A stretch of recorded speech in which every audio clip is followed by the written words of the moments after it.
Shalom! Você está no podcast Exegese e Exposição.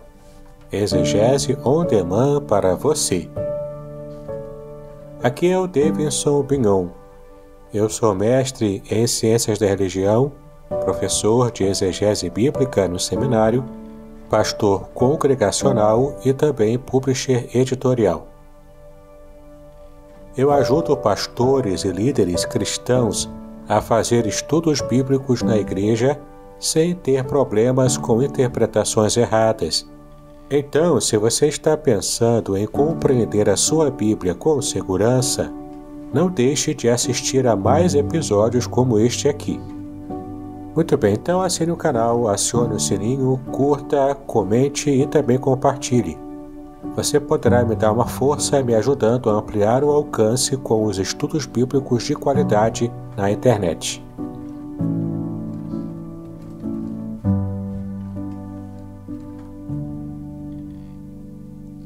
Muito bem, estamos em mais um episódio do podcast Exegese e Exposição, Exegese on demand para você. Esta é uma série especial de podcasts onde eu tenho trabalhado a arte de você planejar, escrever e também publicar o seu livro, conforme uma pesquisa que eu realizei no ano passado, 2021, e as pessoas votaram dizendo que tinham interesse nesse tipo de assunto.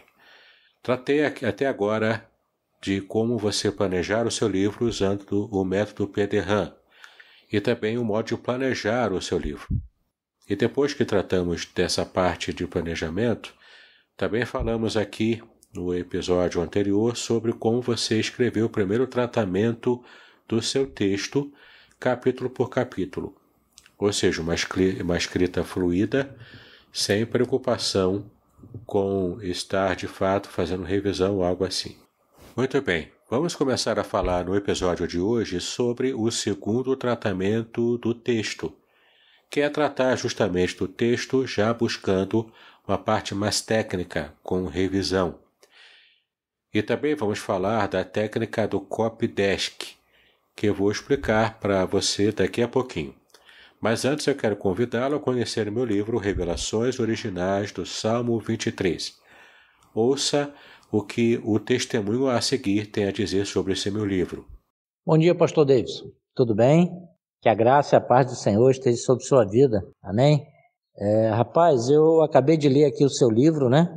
O livro aqui do Revelações Original do Salmo 23, e queria te parabenizar, né? Um livro maravilhoso, uma exegese muito bem feita, com detalhes, com gravuras.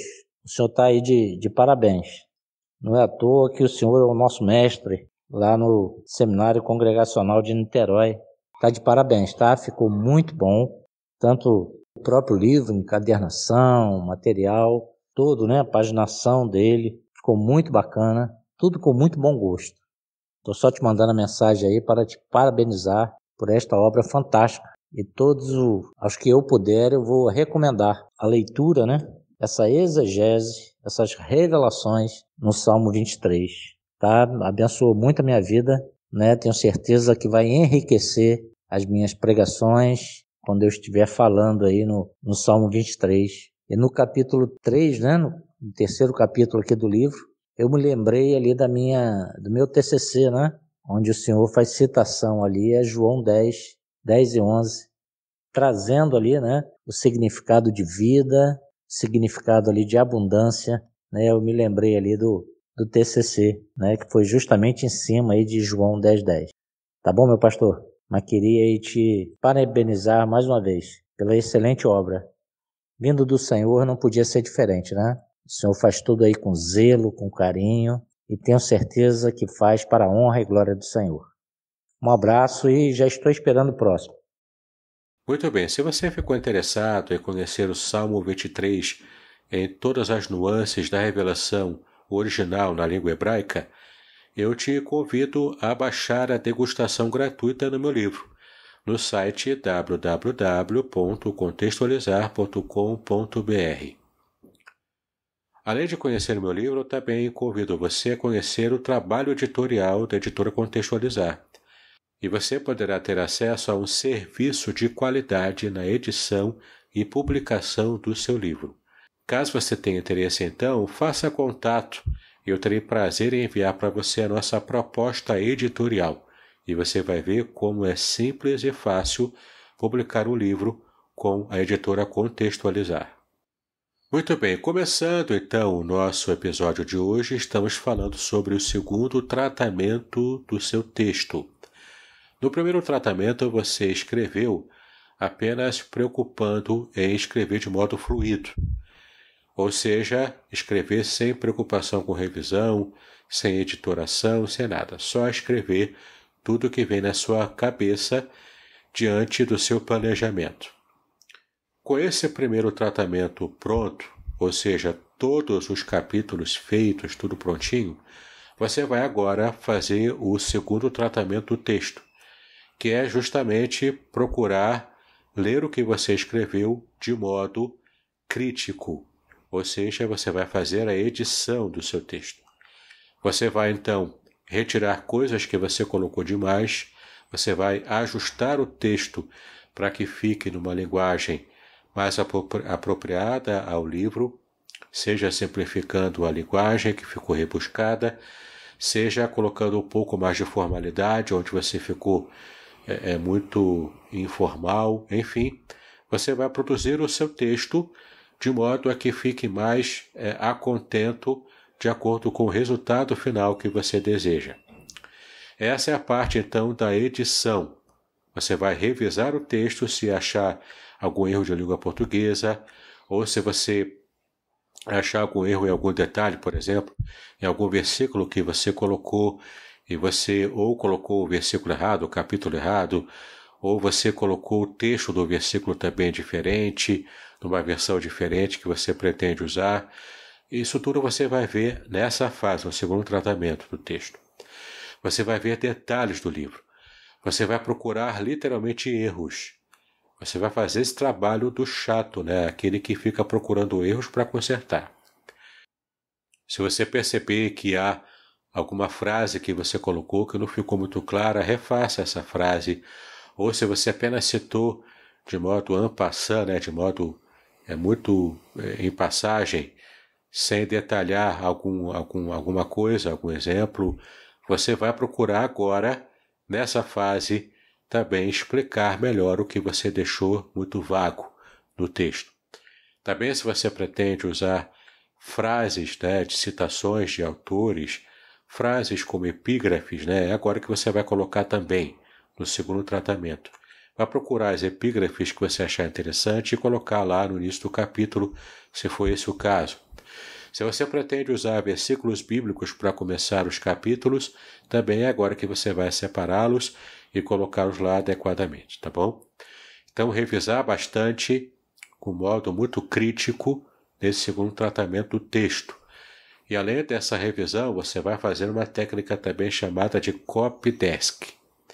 O copydesk é a reescrita do texto com o fim de torná-lo mais simples e mais claro também. Então, por exemplo, se você escreveu, digamos assim, todos vamos sair para a praia, né? Você escreveu assim, todos vamos sair para a praia. Você vai reescrever essa frase de modo que ela fique mais coesa, mais clara e mais simples. Por exemplo, você vai reescrever como todos iremos à praia, entendeu? Fica mais simples, mais tranquilo de se entender e mais curta a frase também. Isso é o copydesk, essa é a técnica do copydesk. Não é para você usar o livro inteiro, você vai fazer o copydesk apenas quando você perceber que uma frase precisa desse copydesk. Por exemplo, vícios de linguagem que nós usamos em língua portuguesa, como o chamado gerundismo, por exemplo, né? Em que você usa os verbos sempre no gerúndio, né? Eu vou saindo daqui. Ou então usar muita redundância também, você precisa retirar as redundâncias. Você também vai buscar evitar usar nas suas frases repetição de palavras. Muitas palavras repetidas é bom evitar, né? Então você pode trocar por sinônimos. Então, por exemplo, se você já usou o verbo sair no primeiro parágrafo, ou no mesmo parágrafo, né? Você pode colocar outros verbos sinônimos com sentido próximo de sair, para que você possa, então, variar um pouco, né, esses verbos e não ficar com um texto tão repetitivo. Cuidado também com as vírgulas, é importante você não colocar vírgula demais. Uma regra geral é você não usar a vírgula para separar o sujeito do verbo. Mas é bom você lembrar disso, para você não colocar vírgulas demais, né? A vírgula nunca é colocada pelo modo como nós respiramos, não é assim. Se você aprendeu assim na sua infância, você aprendeu errado, né? A vírgula, ela só é preciso colocá-la quando a frase precisa disso, para criar uma situação de subordinação, para isolar aposto, enfim, né? Vocativo também, né? Para isolar. Então você procura estudar um pouco de língua portuguesa. Se você pretende ser um escritor, mesmo que você não seja um professor de português, um revisor profissional, não precisa ser isso, você vai contar com alguém que vai fazer essa revisão. Mas se você pretende ser um escritor, tente ser de modo profissional, não é? E procure compreender um pouco da língua portuguesa, porque vai facilitar o seu trabalho de escrita, tá bom? Então cuidado com a pontuação, com as vírgulas, com o ponto final, ponto e vírgula, não é? Lembrando que títulos e subtítulos não se usa ponto final. Apenas se usa ponto de interrogação ou exclamação quando for para usar, não é?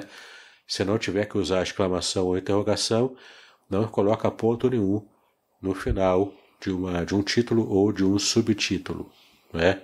Isso é importante também você saber. Muito bem, na parte da revisão também, você vai fazer a revisão em Copydesk e você, nesse segundo tratamento, vai ser o máximo de criterioso possível. Tem que ser muito chato mesmo, muito cri-cri, tirando cada erro, cada vírgula errada, consertando tudo dentro do seu conhecimento, que você sabe, tá bom? Conferir cada passagem bíblica citada para ver se está correta, cada citação bibliográfica para ver se o nome do autor está correto, se o ano da publicação está correto, se a página de onde você tirou também está correto, conferir tudo. É uma parte mais demorada, é uma parte bastante criteriosa que você precisa se dedicar nesse segundo tratamento do texto. É importante também você se preocupar nessa fase se você não deixou claro alguma coisa, algum detalhe no parágrafo. Então você vai ver se vai ter que fazer mais um parágrafo para explicar melhor o que você deixou como lacuna no parágrafo anterior, se você vai ter que ampliar o próprio parágrafo, enfim, vai depender de cada observação que você fizer no trabalho que você está fazendo nesse momento, tá bom? Muito bem, então preocupe-se com esses detalhes no segundo tratamento do seu texto. Depois que você terminar o segundo tratamento do seu texto, a recomendação é que você abandone o seu texto para descansar a mente. Você tem que se distanciar do seu texto agora, para não ficar muito preso a ele. Vai assistir um filme, vai fazer uma viagem pequena, rápida, de um fim de semana, não sei, né? Procure então distrair a sua cabeça, para que você se distancie emocionalmente e intelectualmente do seu texto. Fica aproximadamente, não sei, 2 semanas, 3, um mês, o tempo que for necessário para você descansar, mas não o suficiente para você procrastinar, para você se esquecer do livro e não terminá-lo, né? Lembre-se que no segundo tratamento você não terminou o livro ainda. Você está no processo de amadurecimento da sua escrita. Então, depois desse tempo de descanso mental com o livro, aí sim você vai para o terceiro tratamento do livro.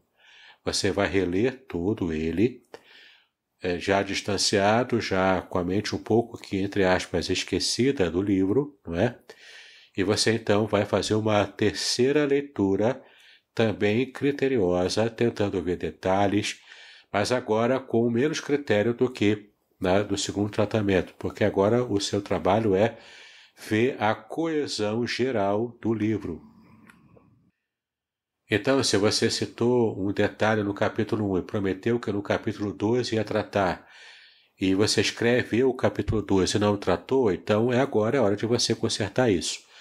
De você escrever no capítulo 2 o que você prometeu que ia tratar no capítulo 1, não é? Isso para você ter uma ideia, né? Do tipo de esforço que você vai fazer agora vendo o livro como um texto coeso. Então, vai ver agora os capítulos, o tamanho de cada capítulo. Se um capítulo estiver muito maior do que os demais, você pode tentar cortar texto, pode tentar ou dividi-lo em mais um capítulo, se for o caso. Enfim, você vai tratar nisso agora, no terceiro tratamento do livro. É o tratamento do arremate, é o tratamento do cuidado com detalhes e também com a visão geral, né? Aqui não pode passar nada, tá bom? Essa, teoricamente, vai ser a sua terceira e última leitura do livro. É importante, então, que você se esforce para não deixar passar nenhuma lacuna, nenhum erro, nenhuma omissão, ou deixar uma frase de mais ou um parágrafo a mais do que poderia se passar sem ele, alguma imprecisão de informação, algum dado impreciso, tem que tirar tudo ou tem que resolver tudo sem deixar nada para trás, tá bom? Então, nesse terceiro tratamento, o texto, que teoricamente será o último, você vai considerá-lo pronto para que você envie para um revisor profissional. Então, você pode chamar alguém que tenha conhecimento de língua portuguesa. Se for um livro bíblico, teológico, alguém que tenha conhecimento teológico, para que você também não se pegue escrevendo alguma coisa ou deixando a entender alguma coisa nas entrelinhas que possa se parecer também com um erro teológico. Então, erro de lógica na própria escrita, no próprio texto, erro de língua portuguesa ou erro bíblico teológico, tudo isso você precisa talvez terceirizar, não é? Colocar para alguém que tenha alguma especialidade nessas áreas, para que você possa então ter a segurança de alguém que é profissional e está dando o quarto tratamento no seu texto, que não é o seu tratamento, mas o tratamento de um profissional. Acredite, tem muitos escritores que querem cortar essa etapa, que querem, talvez para poupar dinheiro, para não pagar um revisor, querem cortar essa etapa, pular essa etapa, e acham que só depois do terceiro tratamento é que já está pronto e já quer publicar logo. Acredite, contar com um revisor faz toda a diferença. E se você puder ter 2, 3 revisores, tanto melhor, não é? Aqui na Editora Contextualizar eu tenho 2 revisores. O primeiro revisor é o revisor júnior. Ele pega o texto recebido do cliente e então faz a primeira revisão. Ele vai tirar os erros mais grotescos, mais grosseiros, não é? De língua portuguesa, de teologia também. E ele então vai me repassar depois da sua primeira revisão, do seu primeiro tratamento. Eu vou fazer então a outra revisão, que é a minha revisão sênior. Nessa revisão eu vou tirar os erros que o primeiro revisor deixou passar, não é? Então, vem então a terceira revisão, que é a revisão do próprio autor, é a revisão final. Depois da revisão do primeiro revisor, depois do segundo revisor, que é a minha revisão, entra a revisão final do próprio autor e mais alguém que ele queira mostrar lá das relações do autor. Isso porque é um esforço que a gente tem para se esforçar para não deixar passar erro. Mas mesmo assim, um erro ou outro acaba passando. Eu já vi erros até grosseiros, por exemplo, em livros da Editora Globo, editoras famosas também, né? Como Companhia das Letras e tantas outras. Eu já vi erros ali, não é? Isso, infelizmente, acontece, não é? Então, mesmo trabalhando no seu primeiro livro, por exemplo, algum erro aqui e ali vai passar. Mas é importante que você se esforce, assim como a equipe que estiver trabalhando com você, que haja um esforço para tirar o máximo de erros possíveis. Erro de diagramação, quando o livro já estiver diagramado, né? Alguma linha fora do lugar, alguma setinha fora do lugar, ver se a a tabela está de acordo, a tabela tem sempre a ser colocada na vertical, nunca na horizontal, não é? Porque no formato de horizontal, se ela for uma tabela muito grande, ela pode passar as margens do livro, que geralmente é no formato 14 por 21 centímetros, o tamanho de um livro. Mas você não precisa se preocupar com o tamanho do livro, porque na hora de fazer a editoração e a diagramação do seu livro é que o diagramador vai colocar no formato da publicação, que é o 14 por 21 em geral. Mas é importante você se preocupar, quando for fazer uma tabela, de você colocar essa tabela não muito grande na horizontal, mas no formato vertical, que ele fica melhor para a publicação de um livro nesse formato 14 por 21. Agora é importante que você também pense no seguinte: uma tabela muito grande, mesmo na vertical, ela vai ser cortada, dependendo de onde ela for colocada no texto, ela vai precisar ser cortada para poder continuar na página seguinte. Então é muito importante que você planeje bem a tabela que você queira usar, tá bom? Mas é importante você se preocupar agora nessa fase do quarto tratamento do texto em chamar algum profissional, e não apenas aquele primo, aquele parente que tenha facilidade com a língua portuguesa, mas pagar mesmo alguém profissional para fazer a revisão pós-autor, não é? E então, depois desse quarto tratamento do texto feito por um profissional, aí sim você vai considerar pronto para entregar para a edição. Mesmo quando você entregar para uma edição, você vai entregar no arquivo só do Word, como eu já expliquei, com aquela divisão capítulo por capítulo, usando aquele comando do Word, né? Ctrl Enter, para poder dividir os capítulos, tudo já planejado, tudo já revisado, tudo prontinho. E agora entra a fase de você fazer primeiro o registro em seus direitos autorais. Os direitos autorais devem ser feitos pelo autor, e você vai fazer isso na Biblioteca Nacional. Agora é feito também tudo pela internet, então você não precisa estar pessoalmente aqui no Rio de Janeiro. Se você mora em outro estado, por exemplo, você pode enviar o seu livro impresso ou encadernado em espiral pelos correios para fazer o seu registro dos direitos autorais. Você não precisa pagar muito caro, algo em torno de R$20 que você paga para fazer o registro dos seus direitos autorais. Atualmente o preço é esse. E é importante você fazer isso para que você tenha os seus direitos resguardados antes de você enviar para alguma editora, porque tem editoras que são sérias, a maioria é séria. Mas vai que, né? Tem editoras que podem não ser muito sérias e editores que vão querer, talvez, aproveitar o seu texto e se você não tiver feito o registro antes. Então, é bom se resguardar. Faz o registro primeiro na Biblioteca Nacional. Depois que você fizer o registro, você vai receber um cartão dizendo que sua obra está registrada, com direitos autorais assegurados, e então você, numa situação qualquer no futuro, poderá recorrer para que você possa reaver algum direito, e na justiça você vai receber ganho de causa em geral, tá bom? É importante você fazer isso. Antes de enviar para qualquer editora, registra na Biblioteca Nacional para que você tenha os seus direitos autorais resguardados. Então, de posse com o cartão, você pode então enviar o seu texto para pessoas que possam ser possíveis publicadores do seu livro. Tem duas formas de você publicar o livro, né? Você pode buscar uma editora de serviço, que presta o serviço de edição, que é a publicação sob demanda. Tem várias formas de você fazer isso. Você tem onde você mesmo diagrama o seu livro a partir de um template, e você, através desse site, você coloca lá para que ele possa imprimir o único exemplar que alguém comprar.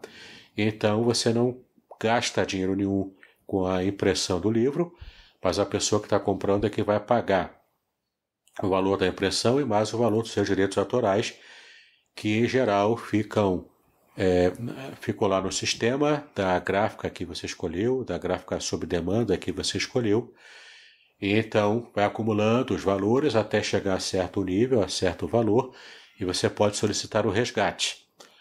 Eu recomendo que você saiba o que está fazendo se optar por esse modelo. Ele é bom, a própria Amazon trabalha com essa forma, mas aqui no Brasil ainda não faz livros impressos assim. Muito bem, a Amazon infelizmente ainda não está completamente aqui no Brasil fazendo livros impressos, de modo que fica muito caro enviar livros para cá imprimindo lá nos Estados Unidos. Mas ela faz e-books e já vale a pena você colocar e-books ali, tendo uma boa margem de lucro, caso você também saiba fazer. Para isso você precisa aprender a diagramar o seu livro no formato e-book, porque não é só colocar um PDF lá, a Amazon não vende PDFs, ela vende no formato Kindle.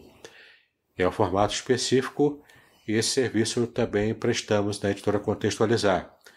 Então, caso você queira esse serviço para a publicação de um e-book na Amazon, é só fazer contato e você poderá então ter acesso à nossa proposta editorial para o seu e-book também. E aqui vai uma dica importante também, mesmo que você não goste de ler em e-books, mesmo que você não goste de ler em tela, mas prefira ler em livro impresso, se você quer ser profissional também nessa área, é importante que você também faça os e-books, porque você pode não gostar dos e-books, mas o seu cliente vai gostar, e você precisa atendê-lo também, se ele preferir ler em e-book, no formato Amazon, no formato EPUB, ou no formato PDF para algumas plataformas que vendem também em PDF, por exemplo, como a Hotmart. Mas, enfim, é importante que você ofereça aos seus leitores uma gama especial de livros nos formatos que o seu leitor gostar, né? E isso não cabe ao seu gosto pessoal, cabe ao modo como você está atento para poder atingir o leitor no modo como ele quer ser atingido, da plataforma que ele quiser ser atingido. Seja livro impresso, seja e-book, seja PDF, enfim, você precisa estar preparado para alcançar o seu leitor de modo que seja mais fácil para ele e o trabalho recaia sobre as suas mãos. É assim que a gente faz uma boa venda, né? Bom, então você já pagou um profissional, agora você precisa entender como você vai publicar. Eu expliquei aqui no começo que é essa forma de você fazer a publicação buscando uma plataforma de publicação sob demanda, em que você mesmo diagrama o seu livro, prepara o livro todo. Essa plataforma não vai se envolver com a publicação do seu livro, a não ser que você pague a equipe deles para produzir. Mas se você não quiser pagar, você vai fazer tudo e colocar no ar para impressão sob demanda nessa plataforma. E como eu disse, você vai acumulando os seus royalties, que é a parte que você definiu quando subiu o livro para a plataforma, e vai acumulando, e quando chegar a certo valor, você pode solicitar um resgate. Isso vai depender também do volume de vendas que você conseguir fazer nessa plataforma. Do ponto de vista financeiro, essa é uma forma que evita que você tenha gastos, mas você não vai ter lucros muito altos fazendo assim. Você não vai ter uma margem muito grande de lucros. A margem geralmente é pequena e o preço o preço final para o cliente fica um preço até alto, até salgado. Eu recomendo que você opte por essa forma de publicar apenas se você tiver mesmo absoluta falta de dinheiro para poder investir numa publicação diferente, que é o que eu vou te explicar agora, né? Tem a outra forma de publicação, de autopublicação, que é pagando uma empresa que vai fazer o trabalho mais técnico para você. É o caso do serviço que eu presto na editora Contextualizar. Então você escreveu o livro, usando as técnicas que eu já expliquei aqui nos episódios anteriores, e agora você vai buscar o contato com a editora Contextualizar comigo, para que você então entenda qual é a minha proposta editorial. Nessa minha proposta inclui revisão textual, que é a revisão profissional, de 2 revisores, inclui também a diagramação do livro inteiro, inclui a arte de capa, a capa da frente, a capa de trás, a lombada e as orelhas. A lombada, para que, se você não está familiarizado, é aquela parte que aparece quando você coloca o livro em pé na estante. É a lombada, onde tem a dobra do livro. E as orelhas são aquelas dobras da capa da frente e da capa de trás, aquelas dobras que tem, você pode abrir ali, tem mais textos e a foto do autor em geral nessas orelhas, né? E ali tem informações sobre o livro, algum trechinho para degustação e a foto do autor. Enfim, eu faço tudo, já preparo tudo e coloco no site da Editora Contextualizar a propaganda para você fechar a venda pelo contato que alguém fizer pelo site. E enfim, você tem uma gama, né, de serviços que estão incluídos ali, inclusive revisão teológica, se for necessário, revisão bíblica, né? E tem assim um serviço bastante completo. Até mesmo dicas de marketing digital também tenho dado para o cliente fazer um lançamento, seja presencial, seja digital, né? Seja online.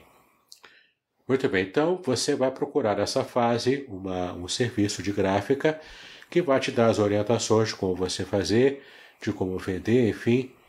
É um serviço que requer mais esforço do autor, né? Lembre-se de que hoje em dia o autor não é apenas aquele que escreve, mas é aquele que, além de escrever, faz contato com as redes sociais, faz propaganda do próprio livro, usa as técnicas de marketing digital, enfim, ele se esforça mais do que o autor, que é tido como autor tradicional, que é aquele que consegue ser publicado por uma editora que queira bancar todo o livro, uma editora grande, por exemplo, né? Uma Vida Nova, uma editora fiel, enfim. É difícil, é muito difícil alguém conseguir chamar a atenção de um editor que queira financiar a obra completa. Às vezes, né, o que é muito comum acontecer, é você enviar uma carta com uma cópia do livro, né, de impresso em papel comum e aspiralado, né, você enviar esse livro assim para uma editora, ela demora às vezes meses para responder e quando finalmente consegue responder, a resposta é negativa. Não é? Isso é muito comum de acontecer. É bem raro acontecer de uma editora realmente se interessar por um autor desconhecido. Em geral, editoras grandes e já consagradas no mercado, elas optam por lançar uma obra de um autor conhecido já em língua portuguesa ou de um autor americano traduzido, ou de um outro país traduzido que já é consagrado, já é a venda certa, né? Lembre-se de que uma editora, ela trata de um negócio, ela quer ganhar dinheiro, ela quer fazer dinheiro, não é? Como todo negócio, ela também está visando o lucro, além de visar também o impacto positivo que um lançamento vai ter no mercado, para abençoar vidas, né? No caso evangélico também. Mas não esqueça jamais que uma editora tem esse viés comercial. E você precisa, se quiser realmente publicar um livro para uma editora tradicional, com ela custeando tudo, a impressão, distribuição e também propaganda, que é às vezes a parte mais cara mesmo da produção de uma editora, é com os custos de divulgação, né, com marketing. E às vezes é tão caro, ou até mais caro do que a própria produção e distribuição do livro. Mas enfim, se você quiser ter alguma chance, tem que se destacar, tem que fazer um livro impecável, ter, quem sabe, a recomendação de alguém famoso, alguém conhecido, que possa recomendar o seu livro, você já colocar logo direto ali, para talvez chamar o interesse, né, de uma editora grande, enfim, tem que se destacar de alguma forma, né? E é bastante difícil conseguir que uma editora grande possa, de fato, se interessar pelo seu material, se você ainda é um autor desconhecido, um autor iniciante. Em minha própria experiência, eu tive a ajuda da editora Vida no meu primeiro livro lançado, mas não com a editora pagando tudo, né? Eu mandei o livro, ela não se interessou, porque eu era imaturo ainda, era o meu primeiro livro escrito ainda, eu estava muito imaturo, mas pelo menos eu consegui pagar um valor até razoável na época e publiquei o meu primeiro livro com o trabalho de uma equipe editorial da Editora Vida, mas comigo mesmo pagando, né, a autopublicação. E hoje em dia tem muitos recursos para isso, você pode fazer, inclusive no modo digital, então você não precisa desprender de muito investimento, mas você precisa saber o que está fazendo, né? E ter um projeto bem bacana mesmo, né? Para você tentar se destacar. E quem sabe depois de algumas publicações e vendas, você consiga então uma editora grande que se interesse pelo seu livro para publicá-lo de modo total. Mas enquanto isso não acontece, você pode recorrer a uma dessas duas formas de publicação sob demanda. Você não pagando nada, mas usando uma plataforma de autopublicação, e você vai ter pouco lucro também, e pouco destaque.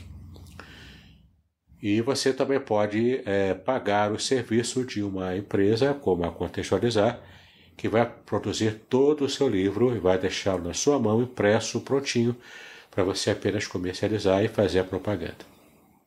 Quanto a isso, eu quero falar um pouco sobre marketing digital, mas eu vou deixar para o próximo episódio, porque esse episódio já está ficando longo. Então, espero que você se lembre de visitar o site da Editora Contextualizar, www.contextualizar.com.br, e ali você vai conhecer um pouco mais da nossa proposta editorial e ver os livros que já foram publicados pela nossa editora. Eu tenho certeza que você vai gostar bastante do que você vai ver ali, tá bom? Visite também o meu canal do YouTube, onde você poderá assiná-lo e clicar no sininho para receber notificações e aumentar cada vez mais o seu conhecimento da Palavra de Deus. Muito bem, que Deus abençoe os seus estudos, paz e bênção sobre a sua vida.